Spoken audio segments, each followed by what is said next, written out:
What's up, Star Wars fans? Today I want to talk about The Mandalorian Season 3, Chapter 23, The Spies. And Episode 7 definitely didn't turn out like I thought it might, but that doesn't mean that it wasn't a great episode. So let's break it all down here. First of all, we have Moff Gideon receiving a report that the Mandalorians defeated the pirates on Navarro. And then for the first time in the 3 seasons of the show, we get a sense as to what exactly the power of the Imperial Remnant is, as Moff Gideon takes part in a meeting involving all the other Imperial Remnant warlords. And as part of this meeting, we had Captain Pillion representing Grand Admiral Thrawn. This is the first time we get to see Captain Pillion in canon. He was mentioned in Star Wars Rebels Season 4, the finale, but that said, we do know from legends that he was Thrawn's most trusted officer. That said, it's made obvious in the meeting that Thrawn hasn't been around for a long time, and it's certainly a bit of a mystery as to whether or not he will ever return.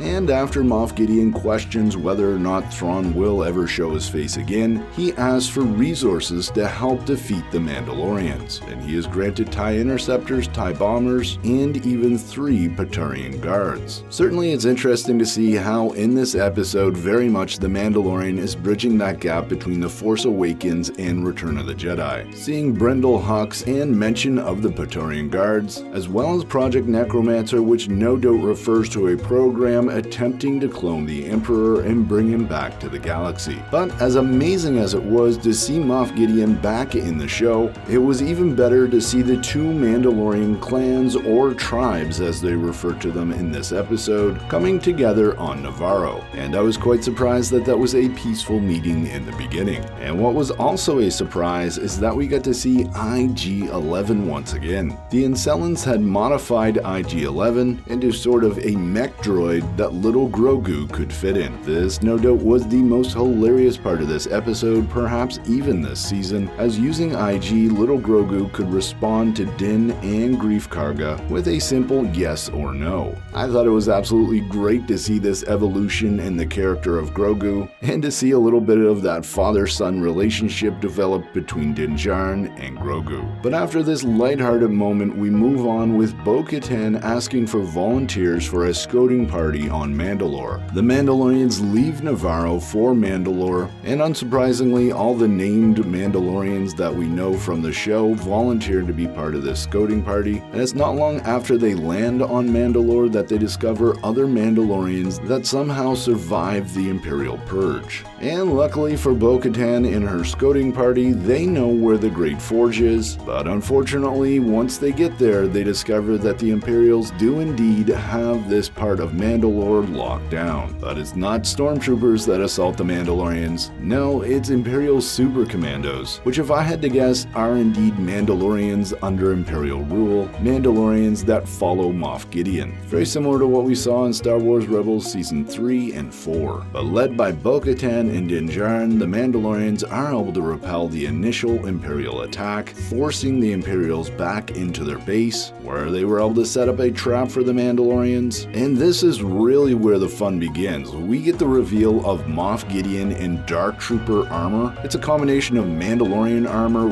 and Dark Trooper armor. It's certainly going to be tough to defeat him in close combat. As well, Din Djarin is captured by the Imperials as he's separated from the rest of the Mandalorians. Luckily, Bo-Katan is able to use the Darksaber to help the majority of the Mandalorians escape, with only Paz Vizsla staying back to recover the retreat. He sacrifices himself, taking out countless Imperials, only to be defeated by the 3 Praetorian guards that we heard Moff Gideon requesting at the beginning of the episode. And I gotta say, the fight between Paz Vizsla and the 3 Praetorian guards, well, it was just okay. At this point, we also get to see the TIE interceptors and TIE bombers at the base as they ready up to attack the main Mandalorian fleet in orbit. So this episode was definitely an Empire Strikes Back episode. Paz Vizsla is dead, Din Djarin is captured, and it seems like the Mandalorian fleet is going to be destroyed. And what I find kind of funny about this episode is that many fans have been criticizing that this season is all about Bo-Katan. And the fact that Din Djarin gets captured and Bo-Katan and the rest of the Mandalorians are no doubt going to have to rescue him, that just really confirms the fact that Bo-Katan is the protagonist, the main character of this season. But I think overall, a great episode that really challenged our characters, very entertaining that that sets up the season finale to be absolutely awesome. But hey Star Wars fans, let me know your thoughts in the comments below. As always, I'm Mike, and remember,